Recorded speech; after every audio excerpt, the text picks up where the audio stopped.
खरा दिन स्पेशल गोटे पणा बनैबा जहाँ को पाचिला आंब सागुरे बनई ओषा व्रत जदि एथु गोटे ग्लास मिल ना मन आत्मा तो पूरा शांति हो आगुक आसूची सावित्री सावित्री बनईकी एंजॉय करें। नमस्कार प्रतिदिन रोसई को आपण मानकु अनेक अनेक स्वागत। आपण मानकु अनुरोध रहिला जदि चैनल रे नुआ अछंती प्लीज चैनल को सब्सक्राइब करनेबे। आशा करुछि आपण मानकु ए वीडियोटी पसंद आसीबो। जदि वीडियोटी पसंद आसीबो प्लीज वीडियो को गोटे लाइक करिवे। प्रथमे गोटे कड़ाई बसैबा। कड़ाई रे गोटे कप मुठी सागु नेइछि। आपण छोट दाना वाला बा बड़ दाना वाला मध्ये नै परिबे। जो कप रे मापिकी आपण सागु नेइथिबे सेही कप रे मापिकी आपण 8 रु 10 गुणा पानी देबे। माने 8 रु 10 कप एठी पाखा पानी दे देबे। पानी दे सारा पर फ्लेम को मीडियम रखिबे। मीडियम फ्लेम रे सागु को सेपस्त एमती कंटिन्यूअसली मिसेइबे जो पर्यंत सागु टिके काच बॉल टाइप रो न होइछि। बेसी एठी कोन करिवे ना सिझेइबेनी। जदि बेसी सिझेइबे ताहले आपनको सागु पूरा पूरी मिसि जिवो। देखि पारुथिबे टिके टिके ट्रांसपेरेंट हेइ गलानी। एबे हमें फ्लेम को ऑफ करि दबा। इमीडिएटली आपण कोन करिवे ना सब सागु को एमती गोटे स्ट्रेनर रे छाणी नेबे जहा फल रे आपनको सागु जमा भी परस्पर सहित लागिबनी। एबे 2 रु 3 कप पानी दे देबे। आपण ठंडा पानी नै परिबे नले नॉर्मल पानी एठी यूज करिवे।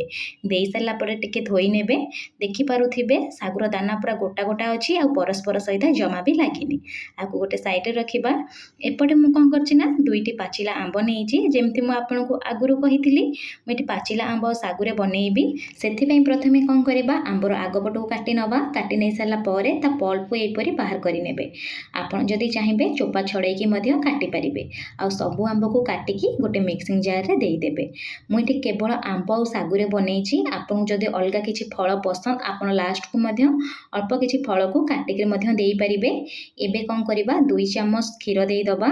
खीर देई साला परे आपको आपन चिकन से बाटी आनिबे। बाटिकी गोटे साइड रे रखि नबा पछेरा यूज करिबा। एपटे मु कोन करथिली पाखापाखि 200 ml रो खीर को टिके नखौसुम थिबा गरम करी आनिछि। तापरे 2 चम्मच मुठी कोन करिबि ना चीनी देई देबी। मीठा पई चीनी नेइछि। आपनको आंब जदि अधिका खट्टा आपन ताले गोटे चम्मच चीनी अधिका मध्य नै परिबे। आ चीनी बदल रे आपन एठी मिश्री को मध्य भलो से ग्राइंड कर देई परिबे नले पानी रे भिजेई की मध्य देई परिबे। एबे हमें ग्राइंडिंग कर रखिथिबा आंब और खीर को मध्य देई दबा। देई साला परे आकु गोटे रु 2 मिनिट कोन करिया ना मिसेई नबा। जेमति खीर हो आंब भलो से मिसि जिवो। खीर को एठी बेसी गरम रखिबेनी। जदि खीर गरम रखिबे आंब जतल आपन देबे ना खीर ताले छिंडी जिवो। चेष्टा करिवे खीर ठंडा नवा पई। एबे कोन करिवा जो सागु को हमें छाणी की रखिथिले सागु मध्य देई दबा। सागु को देई साला परे आपन जदि चाहिबे चामच रे कंटिन्यूअसली मिसेई परिबे। जेहेतु सागु रे लागि जाइथे आपन हाथ रे मध्य एई परी कोन करे ना गोटा गोटा सागु को करि परिबे। पाखा पाखी मते गोटे रु 2 मिनिट ही लागिवो सागु को एमती करिया पई। मु जेमती आपन को आगुरु कहिथिली जदि आपण चाहिबे किछि फल मध्य एठी काटिके देई परिबे जेमती अंगुरु डाळिंब ता सहित सेव। मुठी किछि भी फल यूज करूनी पूरा सिंपल बनाउची। तापरे 2 चम्मच मुठी चिया सीड को पानी रे भिजेई की रखिथिली देई दबा। जेहेतु खरा दिने बनाउचे ना पेट को पूरा ठंडा रखि थाए। आपण पाखे जदि थिबो आपण निश्चय एठी यूज करिवे।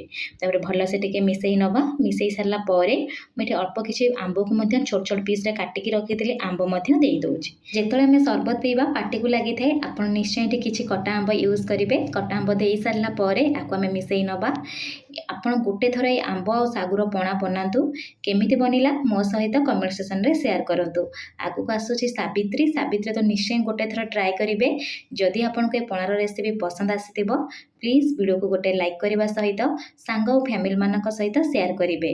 आ चैनल जदि नुआ अछंती प्लीज चैनल को सब्सक्राइब करनेबे। धन्यवाद।